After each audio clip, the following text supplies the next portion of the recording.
சற்று முன் வெளியான முக்கிய அறிவிப்பின்படி பௌர்ணமி மற்றும் வார விடுமுறையொட்டி 966 சிறப்பு பஸ் இயக்கம் 13,297. இதுவரை முன்பதிவு செய்தவர்கள் எண்ணிக்கை. போக்குவரத்து துறை தகவல். செய்தியை முழுமையாக கேட்கறதுக்கு முன்னாடி நம்ம சேனலை சப்ஸ்கிரைப் பண்ணலாம். சப்ஸ்கிரைப் பண்ணிக்கோங்க. மறக்காம பெல் பட்டனை கிளிக் பண்ணிக்கோங்க. அப்பதான் நம்மளுடைய அப்டேட்டட் நியூஸ் உங்களுக்கு உடனுக்குடன் வந்து சேரும். பௌர்ணமி மற்றும் வார விடுமுறை தினத்தையொட்டி பயணிகள் நலன் கருதி 966 சிறப்பு பேருந்துகள் இயக்கப்பட உள்ளதாக போக்குவரத்து துறை தகவல் தெரிவித்துள்ளது. சென்னை கிளாம்பாக்கத்திலிருந்து திருவண்ணாமலை, திருச்சி, கும்பகோணம், மதுரை, திருநெல்வேலி, நாகர்கோவில், கன்னியாகுமரி, தூத்துக்குடி, கோவை, சேலம், ஈரோடு, திருப்பூர் ஆகிய இடங்களுக்கு 14ஆம் தேதி அதாவது வெள்ளிக்கிழமை அன்று 270 பேருந்துகளும் மற்றும் 15ஆம் தேதி அதாவது சனிக்கிழமை அன்று 275 பேருந்துகளும் இயக்க திட்டமிடப்பட்டுள்ளது. மேலும் சென்னை, கோயம்பேட்டிலிருந்து திருவண்ணாமலை, நாகை, வேளாங்கண்ணி, ஓசூர், பெங்களூரு ஆகிய இடங்களுக்கு 14ஆம் தேதி மற்றும் 15ஆம் தேதி 51 பேருந்துகளும் மேற்கூறிய இடங்களிலிருந்தும் இயக்க திட்டமிடப்பட்டுள்ளது. மேலும் மாதவரத்திலிருந்து 14ஆம் தேதி மற்றும் 15ஆம் தேதி அன்று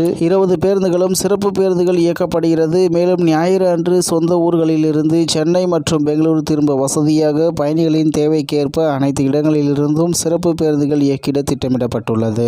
மேலும் வெள்ளிக்கிழமை அன்று 4896 பயணிகளும், சனிக்கிழமை 2381 பயணிகளும் மற்றும் ஞாயிற்றுக்கிழமை 6020 பயணிகளும் பயணம் மேற்கொள்ள முன்பதிவு செய்துள்ளனர். மேலும் இந்த எண்ணிக்கை மேலும் அதிகரிக்க வாய்ப்பு உள்ளதால் தொலைதூர பயணம் மேற்கொள்ள இருக்கும் பயணிகள் கூட்ட நெரிசலை தவிர்க்கும் பொருட்டு தங்களது பயணத்திற்கு www.tnstc.in மற்றும் மொபைல் ஆப் மூலம் முன்பதிவு செய்து பயணிக்க கேட்டுக்கொள்ளப்படுகிறார்கள். இந்நிலையில் பௌர்ணமி மற்றும் வார விடுமுறை தினத்தையொட்டி பயணிகள் நலன் கருதி 966 சிறப்பு பேருந்துகள் இயக்கப்பட உள்ளதாக போக்குவரத்து துறை தகவல் தெரிவித்துள்ளது என்று தகவல் வெளியாகி உள்ளது என்பது குறிப்பிடத்தக்கது. இத்துடன் இன்றைய முக்கிய செய்தி நிறைவு பெறுகிறது. மேலும் இது போன்ற செய்திகளை உடனுக்குடன் தெரிந்து கொள்ள ஆர்கே நியூஸ் தமிழ்நாடு சேனல் உடன் இணைந்திருங்கள். நன்றி, வணக்கம்.